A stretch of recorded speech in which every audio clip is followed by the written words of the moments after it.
I'd like to call a meeting to order. Could I have a roll call, please? Assistant to the assistant clerk. Belsley? Here. Dobb? Here. Hare? Here. Herman? Here.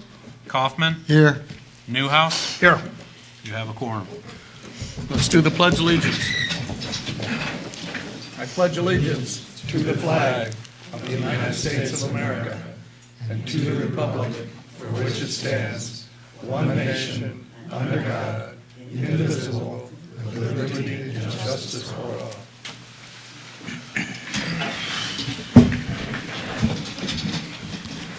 There being no public hearings tonight, we do have a special presentation to make to Mr. Howder, who I see has come in. Chief, would you like to say a few words? I would. Jerry Howder's been a member of our Police Fire Commission for 47 years. During that time, he's had 4 police chiefs that he's dealt with: Harold Shepard, Joe Stevens, Nick Graff, and myself. And looking at the records, there's been 63 police officers he's been partially responsible for bringing onto our department. I think that when you look at the situation, that it's a volunteer position that he's held, and he's done it for that long.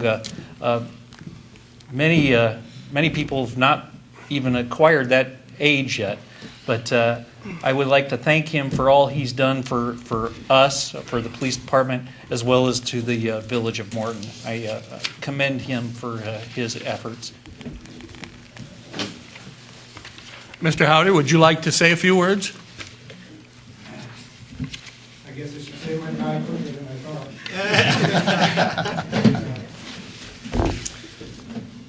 You might ask me how I got on the commission. You're probably interested. I'd like to tell you there were tests and things I had to do and many hoops I had to jump through, but my dad and the mayor were good friends. Nothing changes over the years. But I would say at that time it was a much different proposition. We didn't have to have a list and keep a list up and so forth. It was pretty informal. I wasn't sure that I was here when the first chief there, but because we lived in an apartment building where he did for a while, didn't know if I was under him. But it changed over the years, but basically I think it's still pretty much the same procedure. We found we get a different thing at that time. You kind of knew that somebody might be a local man and you didn't know whether you should favor him or have to not vote because you knew him. Then it switched to pretty much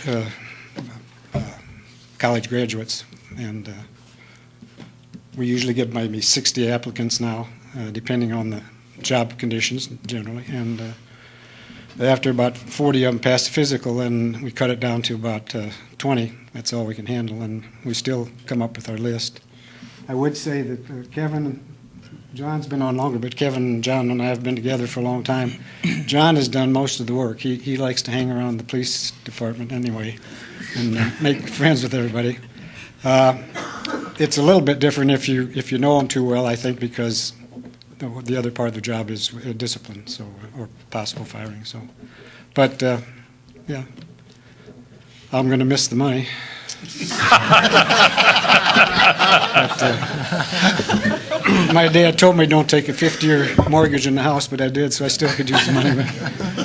Thank you so much for your service. Yeah. I want you to know we have a very nice plaque for you, but you'll sort of have to take my word for it. It's in the trunk of a car in Peoria. It's better than Washington. Thanks, Jerry. Sure. That's great. Well, our administrator's daughter just broke her arm an hour or so ago, and she raced to the hospital, and your plaque is in her car. So we'll come by and say hello. That's what we put up with. Thanks. Thank you. Thank you.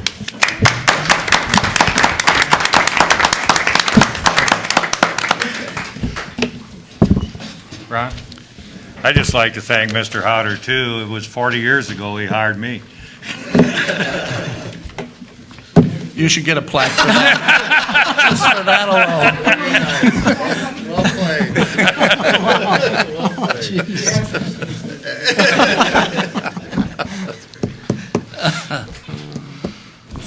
played. Anyone like to make a statement? Anyone like to remove something from the consent agenda. That's going to be tonight, just approval of minutes and approval of bills. As I said, the administrator hasn't been able to get here tonight. She had a home emergency. But unless there's a question on the bills, I would accept the motion to approve the consent agenda. Approve, Your Honor. Jeff? Second. Second. Jennifer? Any discussion? Have we got a dollar figure on the, have we actually got the number? For all of the, Yeah, that we're approving? Is it on here somewhere? Typically, we, for the approval of the bills, yeah. the total? Yeah, I think typically we Grand total, 522,704.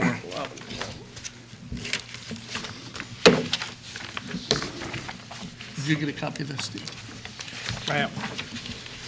Any comments? If Wendy was here, I could give you all kinds of detail.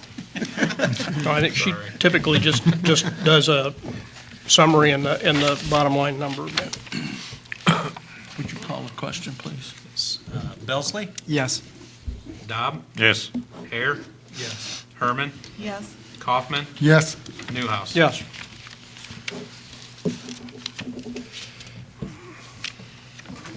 The fire chief, Joe Kelly, reminded me a little bit ago that the volunteer fire department, volunteers only make $12 per call out. That means if they go to a fire, they get $12 for the whole evening fighting the fire. They've been working 12-hour shifts in Washington, backing up the Washington Fire Department so they can get a little rest once in a while. And when you make $12 a call out and work a 12-hour shift, that's $1 an hour. The Board of Trustees and the citizens of Morton, I know I can speak for the trustees on this, we're all very grateful every day for our volunteer fire department. They do a terrific job for us. And this little bit of money that we're asking for in this resolution in no way repays them for what they do. This is just a gesture to show them that we're glad they're here. Could I have a motion for this resolution? So moved. Second. Belsley and Randy? Your Honor, I can give you some numbers if you'd like to. Yeah, I was going to ask you, since we've got the motion. Sure. In total, we assisted from basically Sunday through Sunday. And it totals up to about 672 man-hours altogether in that time. So the estimated cost of this would be about $7,890. We should be able to contain that within our existing budget. If you're quick at the math, you'll figure out that that doesn't exactly work out because about 120 of those hours were mine, and so that doesn't get paid any differently. I don't get paid overtime, but so that would be about the total. As of today, yet there had not been a federal declaration of public assistance as from FEMA. The distinction there's private assistance for individuals and public assistance for government agencies. The individuals had been approved. The public agency has not, at least that I haven't heard of. But if that does become approved, they reach that threshold that they need to reach, then we will turn that number in for reimbursement from FEMA. Of course, there's no guarantee that we'll be reimbursed for that, but we will submit it. Any other comments? One question, Your Honor, for clarification. You made reference to $12 per call. Okay, the resolution says $15 per hour. Is that hour or per call? Hour. Hour, okay. That, Right. I mean, there's In no this way we case, can, Yeah, give them $3 more a day. no way we can compensate them for what they do, but it Yeah. would make sure that we're accurate here. Good Okay. observation. If that's it, let's call the question. Belsley? Yes. Dobb? Yes. Hare? Yes. Herman? Yes. Kaufman? Yes. Newhouse? Yes. Village clerk have anything? Nothing tonight, Your Honor. As I mentioned, the village administrator has a personal emergency. We can try to muddle through these or just wait till the next meeting, which I think would probably be better, particularly in keeping with the discussion on the tax levy. Chief of Police, excuse me, unless any of the trustees would like to move ahead with this. All right, Chief, you got anything? Just along with Joe, we've been over in Washington as well as assisted. We actually finished up at noon today. In Washington taking over most of it now, and about the same between our auxiliary and regulars. Put over 650 hours over there. This last week we've been assisting with just patrolling the area. With prior to that, we held a post allowing ingress, egress to people that were either working on debris or houses, residents getting in and out and allowing only the appropriate people in. Secondly, on the 14th of this month, we're doing our annual Shop with a Cop at Walmart for underprivileged children. So, Could you describe that for underprivileged children? How does that work? we get monies through a foundation, Walmart Foundation, as well as through our county fraternal order police, which our officers are members of. We contact We Care, and we give them the ages that we are looking for, and as far as the number of kids that we're looking for. So we're doing kids ages 4 to 14, and we're doing 20 of them. They give us the names, and we supply the officers. We go around the store on that morning and shop with the children, getting them presents. They'll get a gift card for a certain amount of money, and we donate anything that goes over the limit. We then wrap the presents for them, which can be interesting. So anyway, we wrap the presents for them, and then they get to take them home. Oh, So that's we've been nice. doing this since December 1992. And Walmart helps fund this? Yes, prior to that, we actually started with Kmart when we first started. And Walmart we've been at since they've opened up here. I believe that was in '04. And a couple of the years we did it at both stores. That's nice.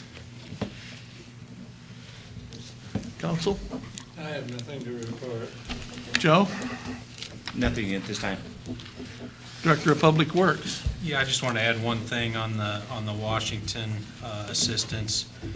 Public Works, we started the week before this past and spent 3 days, 3 12-hour shifts, 5 tandems and 5 drivers over there. And then this past week we spent Monday and Tuesday. So we had a total of 5 days we spent over there to date. I believe we're complete at this point. And that was approximately 300 hours of time that we spent over there.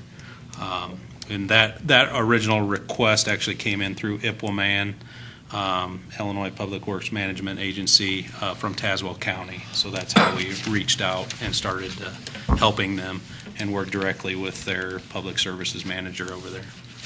I've been in touch with the mayor, and he's very grateful for all the help that your guys provided. He's pretty busy right now, but there'll come a time when he's got a chance to visit with us about it. Planning and zoning. 2 items tonight, Your Honor. The first being acceptance of a sign easement from Mr. Henry Getz.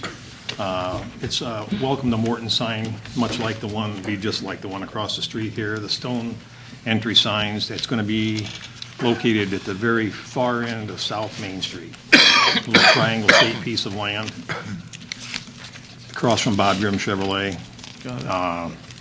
He was kind enough to make that easement available to us, so we would just need your acceptance of that. Motion? So moved, John? Jeff? Second? I'll second. House. Any discussion on this? Call it. Belsley? Yes. Dobb? Yes. Hare? Yes. Herman? Yes. Kaufman? Yes. Newhouse? Yes. Second item I have is the agreement between the Village of Morton and Lynn's Buffet regarding their encroachment that we became aware of kind of by accident some number of months ago. And Tom's got everything prepared, and they have signed it. It's just a matter of us accepting that now. So moved, Your Honor. This was the discussion that we had a month or so ago in which we discovered that the building itself was out of compliance, had been long before the current ownership by the Lynns. This simply provides a legal variance for the encroachment and prohibits any further encroachment, documents the requirement that if the building is destroyed or demolished in some way, that it cannot be rebuilt within the encroachment. So this is appropriate action, and again, does not reflect on the Lynn's ownership. Second that motion. I had a question on that. Randy? Is, where do we stand with any liability or responsibility for that? Should a car go off the road or hit that building or anything like that? Do we have any protection from that? I know we're giving them a right for that to remain, but are we absolved from any liability should someone hit that? Liability to Lynn's? Well, If to a the car village, smashes to the into their village for building. allowing an encroachment in the right-of-way. Do we? Well, we have, I'm trying to see how it would be our fault if a car drives off the road and runs into the building. If it hits the portion that we allowed to remain in the right-of-way. Well, we have liability insurance. I suppose anything's possible, but I mean, it's pretty remote. I mean, unless you're going to make them tear down the building, it's No, I'm just asking for if there's it's any. a risk that we've had for I don't know how long, Roger. 40 years. However long. Well, we it's- had, prior to that, there was the refrigeration equipment, wasn't there, that even was further encroaching? Which Yeah. we required them to remove. Yeah, and that's down now. Yes. and it was- But we yeah. still have 5 foot of that building that's out in the right of way, and I'm not opposed to it remaining. I guess my question is if, by granting permission, our liability insurance covers that then? Well, yeah, we do I have guess liability for that. insurance. It's not Okay. a no-fault situation either. I think if anybody ran off the road and ran into that, it's hard to see how their negligence would not be significantly all, if not 100% the cause. Okay. Thank you. Randy, what, we had the initial encroachment with that cooler unit, Right. and that's what prompted this. Then, in the midst of them tearing that apart, they were going to have to relocate or do something different with the building. And I said, well, then you need to know where the property lines are at so we don't further encroach after we think we're going to correct it, and then all of a sudden we find out we've got a problem again. So they had a survey done. Then we found out that the actual building itself encroached, and that's what we're giving the. Right. That's, the survey revealed that, Right. I realize that, Yeah. yeah. You made the motion, and we second by Jeff. I can call the question. Belsley? Yes. Dobb? Yes. Hare? Yes. Herman? Yes. Kaufman? Yes. Newhouse? Yes. Trustee Belsley, do you have anything else this evening? Nothing this evening, Your Honor. Trustee Dobb? Nothing this evening. Trustee Hare? Yeah, there's one thing this evening that I wanted to, I guess more than anything, get the conversation going or get it started. We had received an email here, I'm going to guess about 6 weeks back from council in regards to the Raffles Act. And that was something I just wanted to get that conversation going because right now, I believe, based on that information and what we received from council, that in order to have a raffle or a 50-50 drawing or something like that, we probably, to abide by state regulations, we would need to have some type of, I guess, certificate or ordinance or something passed or whatever to allow them to operate that legally, correct? Is that kind of what we, correct me if I'm wrong with that or where we're at. Technically, well, first off, the state allows a municipality to sanction raffles. If the municipality has not sanctioned that, then any raffle, no matter how benevolent the purpose is technically illegal and is a violation of the state law.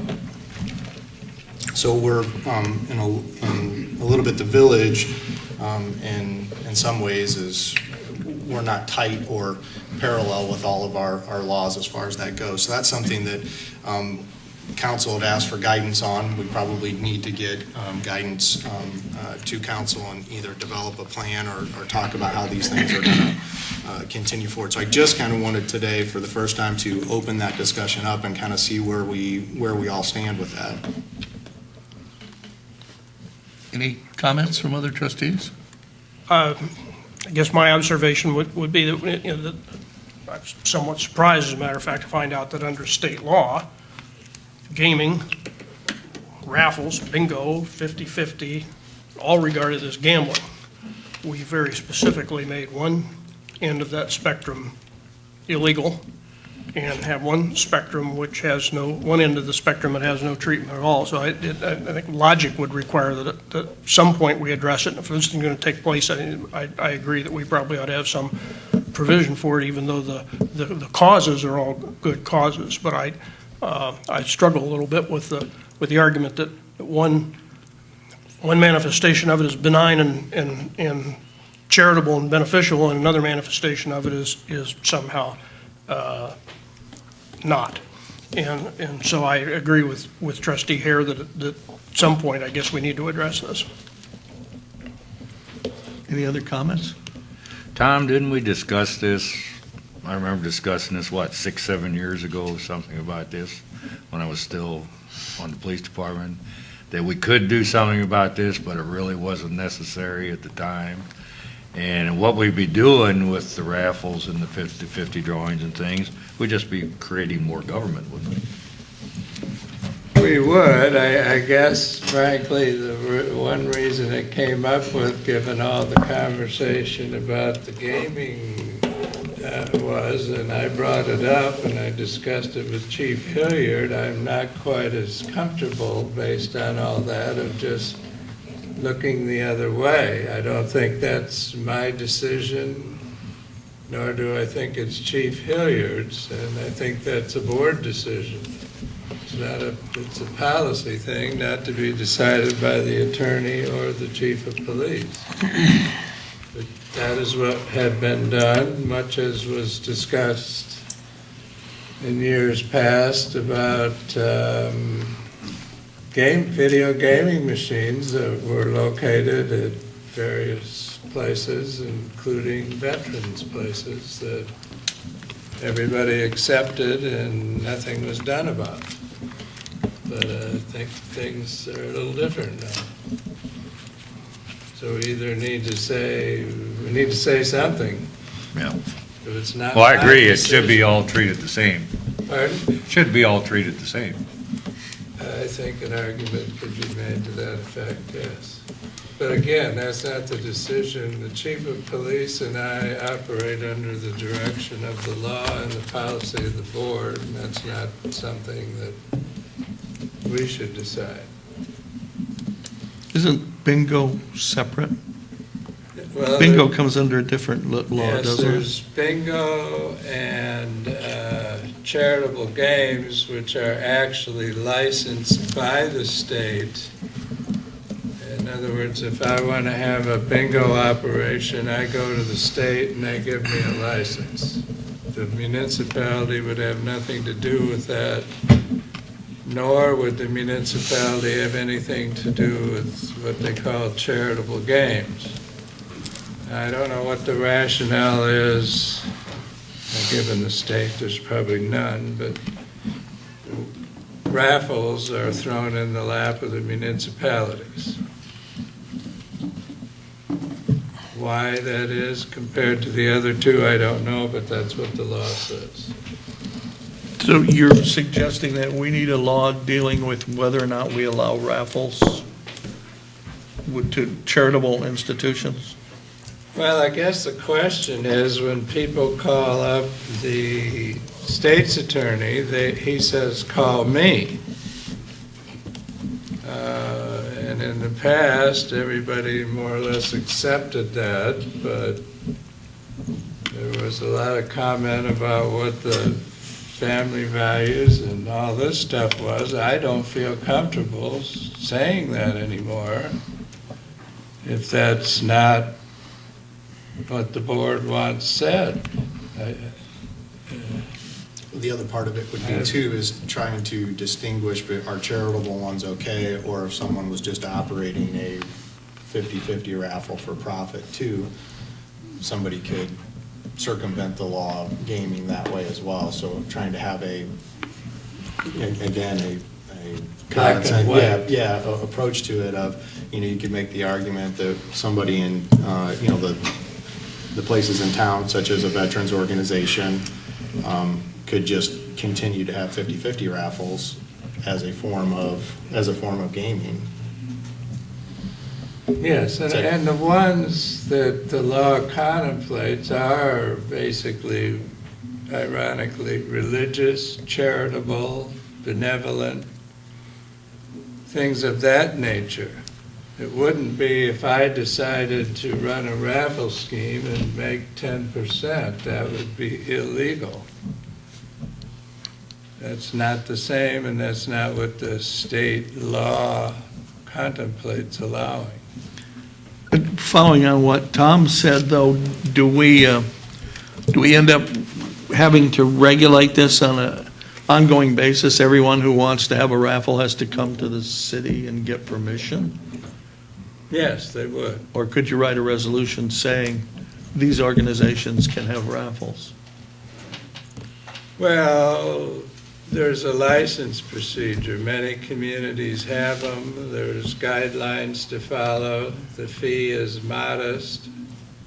There's ways of doing either giving an annual license or a license per event. Say, for instance, the KSC could have a license for a year. They're charged $25 or whatever you decide, but these are decisions made by the board, not by anybody else. Now, would that apply to like the Boosters Club at football games, basketball games, and things like that also? Yes, it could. They would be then, quote, legal. Now, technically, they're not.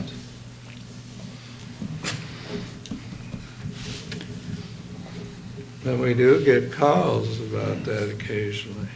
Or you have one who, say someone has had a horrible family tragedy or something. This is not uncommon. I've bought tickets myself for people who, donate $10 for so-and-so because we're going to have a raffle help their medical. Usually that gets funneled through a church or some Well, people don't usually do it out their back porch. No, but some do and some don't. Well, in order to, if one of the trustees wants to deal with this, then they would come to you and you would write a raffle resolution, a raffle act resolution.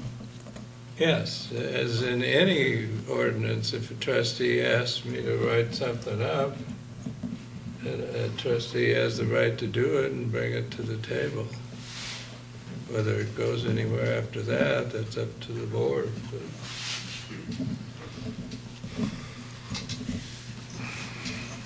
Any more discussion? Thanks, Al. Trustee Herman.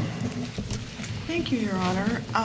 Tonight I have one item, the fall tourism grant recommendations. The Tourism Grant Committee met a couple of weeks ago, and this was the first time I've had the pleasure of participating in that. I'm not a voting member, but I was able to sit in on the discussion and just very impressed. The committee consists of people from the restaurant industry, the hospitality industry, advertising, marketing, and retail, and they came with their homework done. They scored each of these 5 applications individually, and then the discussion, where there were any discrepancies, they talked it through and came up with the rationale for the scoring that they did. We have 5 events funded, and you have the information in front of you. I think the committee did a fantastic job, very thoughtful and diligent, and I support their recommendations as they appear in front of you tonight and would move approval. Would you like to make a motion to approve? Yeah, I Get move this- approval, and then we can discuss. Yeah, Second. second by Jeff. I would like to point out that one of these events, the 5th one listed here, the Cornerstone Nutcracker Ballet, is an inaugural event. It's a new event for us this year, and it will be presented at the Bertha Frank on December 14th and 15th, and it will give our residents in Morton an opportunity to see a Nutcracker Ballet performance at a very reasonable cost and very close to home. So we're very excited to host that this year. And I believe Mrs. Piles is here tonight if anybody has any additional questions or comments on these recommendations. Any questions? Comments? Anything you'd like to add, Susan? Okay, thank you. I guess we'll call the question. Belsley? Yes. Dobb? Yes. Hare? Yes. Herman? Yes. Kaufman? Yes. Newhouse? Yes. Is that it, ma'am? That's all I have tonight, thank you. Trustee Kaufman? Nothing tonight. Trustee Newhouse? 3 items, Your Honor. In the packages are documents for each of these items. And I guess the one that I want to do a little show and tell with is the mixed-use zoning classification, because this is kind of new territory. Plan Commission decided, after a considerable amount of debate over this question, to simply get the materials to us. And this is meant to simply be a review. I'm not going to move for any action tonight. I think we've got some digesting to do before we get to that. But it's been something that's been on the burner for maybe a year. And the basic question is, how do we create zoning for a downtown area where you have mixed residential and business use? And this has been done very successfully in a number of other communities. Exactly how it gets done is a little bit of a wrestling match. And the provision that we have now is basically for one residential property above the shop. We moved from a position where some years ago we permitted no residential use of business property to the recognition, along with many other communities, that part of what makes downtown work is having people living and interacting with business in the downtown area. So mom and pop operations with residence quarters over the shop, or rental property, or for that matter, conceivably, combination units that would have condos that could be purchased with shops down below. And I've frequently cited Mount Prospect as an example of where that's been done successfully. So the Plan Commission has been working on this in subcommittee. That Justin Farrell has done a fair amount of this work. So I mean, there are 2 things I think that we need to look at. One is the map, and kind of get a look at it there. The so-called Old Morton or downtown area that we've talked about in the past. There's nothing permanent or fixed about these borders. Is simply the area that we think is the appropriate area for this usage. And then there is, with that, the mixed-use draft that's in your package. And what I would like for the trustees to do, please, is just kind of go through this material, look at the map, take a look at the ordinances. So for those of you who've been closer to zoning or planning in the past, it'll make more sense. For others of you, maybe less so.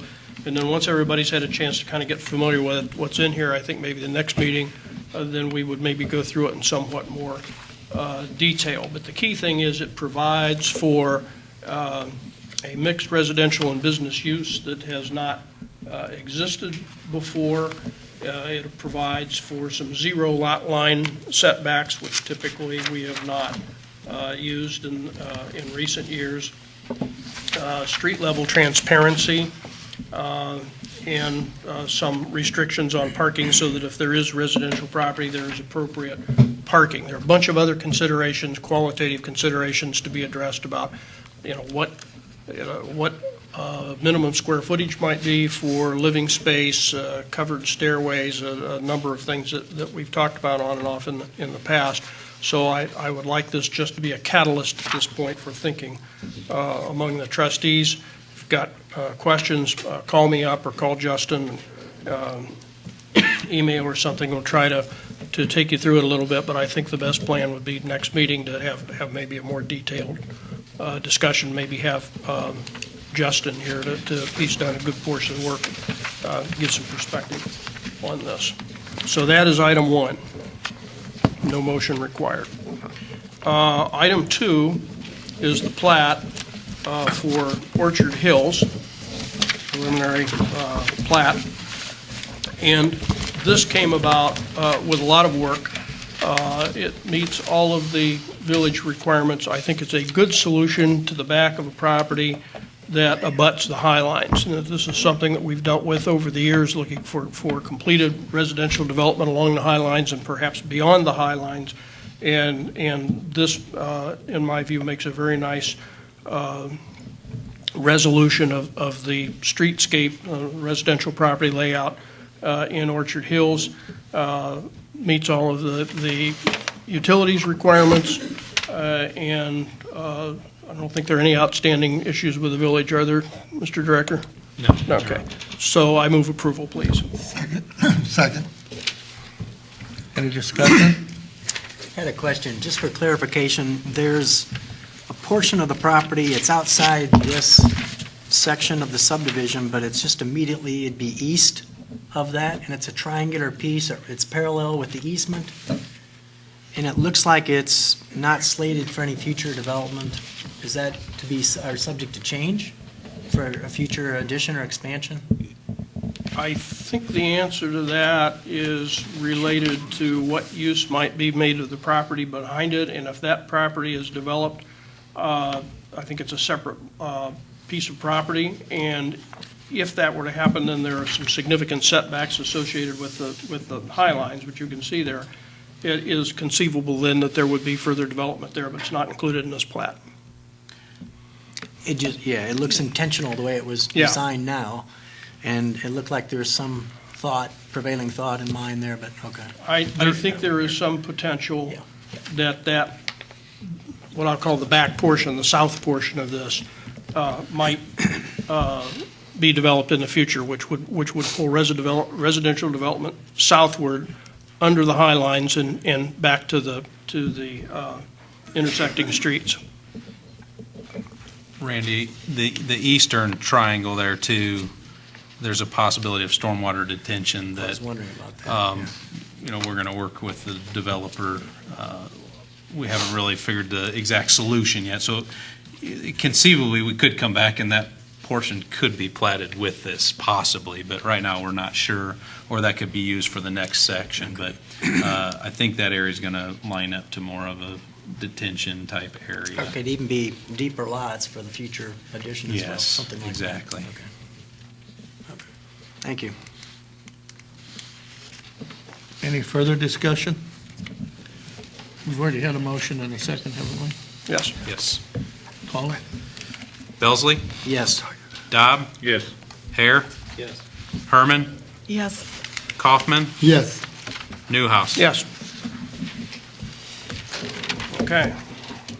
Approved. Last item is case number 13 from the Zoning Board of Appeals. I think we talked previously about the fact that when the new Monsanto building was completed, even though it was carefully reviewed and approved with the appropriate setbacks in the design stage and during its early construction, there were subsequent changes which were not properly reviewed and resulted in a violation of setback of about 14 feet. The building is finished. There's not much prospect of or wisdom in requiring them to move the building. And as a result, the question went to the Zoning Board of Appeals, and because this is in the interchange zone, that is the zones that were created, I guess, 20, maybe 30 years ago under the Hertenstein administration for businesses in adjacent interchanges, it requires approval by the Board of Trustees as well, unlike most Zoning Board of Appeals actions. So the builders, ARCO National, testified, and that is on the TV coverage right now, took full responsibility for the error, and have, at the recommendation of the Zoning Board of Appeals, accepted a fine of $15,000 and will receive a variance in consequence. And I will move tonight for the village board to ratify that variance and the $15,000 fine. So moved. Second. Second by Jeff. Any further discussion? Call it. Belsley. Yes. Dobb. Yes. Hare. Yes. Herman. Yes. Kaufman. Yes. Newhouse. Yes. Before I ask for a motion to adjourn, does any of the trustees have anything else they'd like to share? There being nothing, could I have a motion to adjourn? So moved, Your Honor. Second? Jeff. All in favor? Aye. Any opposed?